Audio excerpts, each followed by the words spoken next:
Саламатсыздар ма оқушылар? Бүгінгі сабағымыздың тақырыбы допты екі қолмен жоғарыдан төменнен қабылдау және беру.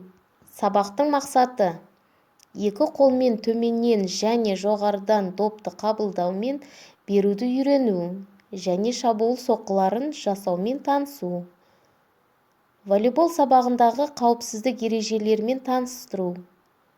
Алаңда ауысу техникалары және дене жаттығулары. Сабағымызды бастамас бұрын қауіпсіздік ережелерімен танысып алайық. Үй жағдайында жаттығулар орындау кезіндегі қауіпсіздік ережелері.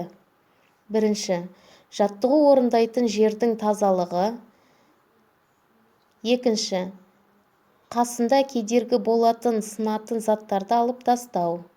Үшінші, денені қыздырмай тұрып жаттығуға кіріспеу. Тағы басқа қауіпсіздік ережелерін сақтау.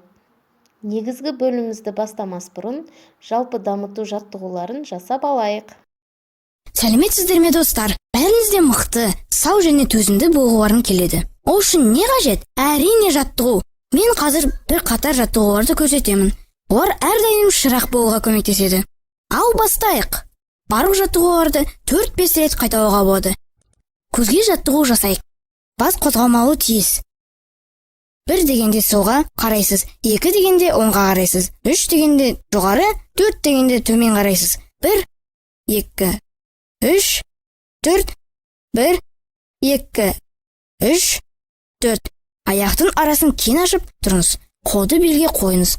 Басты оңға солға, артқа бұрып еңкейтеміз. 1, 2, 3, 4. 1, 2, 3, 4.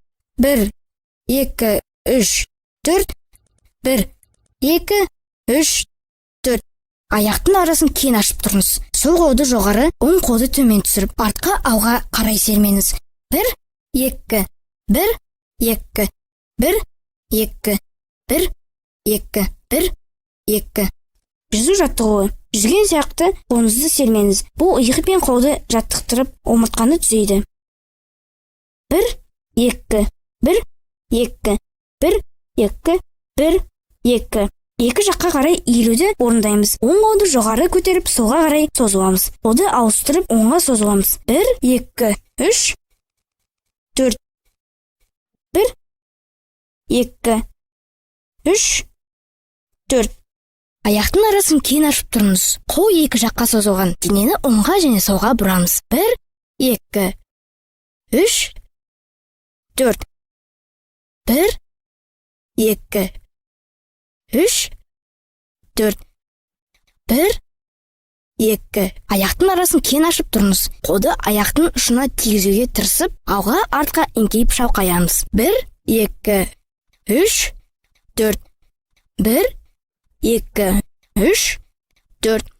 1, 2. Аяқты бірге қойып, қолды жоғары көтереміз. Аяқ ұшына тұрып, жоғары қарай бүкіл денені созамыз. 1, 2, 3, 4. 1, 2, 3, 4. Аяқты бірге қойып, қолды белде ұстаймыз. Асықпастан отырып тұрамыз. 1, 2, 3, 4. 1, 2, 3, 4. Тік тұрып қолды дене бойы созыңыз. Ішке қарай тыныс алып, сәл тоқтатып, одан кейін демді шығарыңыз. Тыныс алу, шығару. Тыныс алу, шығару. Тыныс алу, шығару. Тыныс алу, шығару. Көп рахмет достар. Сау болыңыздар. Балалар, ойын техникасымен таныс болыңыздар. Шабуылдау, құлау, қабылдау, кері қайтару, доптың берілуі, допты ойынға қосу, тосқауыл қою. Осы техниканы есте сақтаңыздар. Допты жоғарыдан беру, қабылдау әдісінің алғашқы элементтерін үйрету. Тік тұрған қалыптан ойыншы бір аяқты екіншісінің жанына қойып, допты жоғарыдан берудің ерекше жағдайына көшеді. Бұл жағдайда бүгілген аяқтар бір бағытта болады. Допты жоғарыдан беру, қабылдау кезінде кететін кемшіліктер.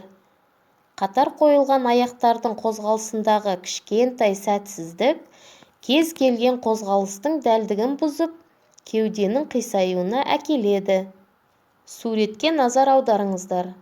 Бұл суретте допты жоғарыдан беру әдісі көрсетілген. Ал келесі суретте допты жоғарыдан екі қолмен жанға құлап алу әдісі. Допты төменнен тікке беру арқылы ойынға қосу. Шынтақ буынан бүгілген бір қолмен белдің деңгейінде допты алға ұстап тұрады. Екінші қол сермеу үшін артқа созылады. Допты алға сәл лақтыру арқылы допты ойынға қосады. Допты төменнен қабылдау әдісін үйрету. Ұшып келе жатқан доптың шапшаңдығына сәйкес қолын жай ғана тосады және білегін артқа төмен қарай тартып, соққыны азайтады. Мына суретке назар аударыңыздар. Жоғарыда айтылып кеткендей, ұшып келе жатқан доптың шапшаңдығына сәйкес қолын жай ғана тосады және білегін артқа төмен қарай тартып, соққыны азайтады. Бұл суретте допты төменнен қабылдау әдісі көрсетілген. Волейбол ойындағы тағы бір әдіс допты ойынға енгізу. Ал енді сіздерге тапсырма. Төмендегі сұрақтарға жауап беріңіздер. Бірінші, волейбол ойынның техникалары қандай? Екінші, допты жоғарыдан беру, қабылдау әдісінің алғашқы элементтерін білесіз бе?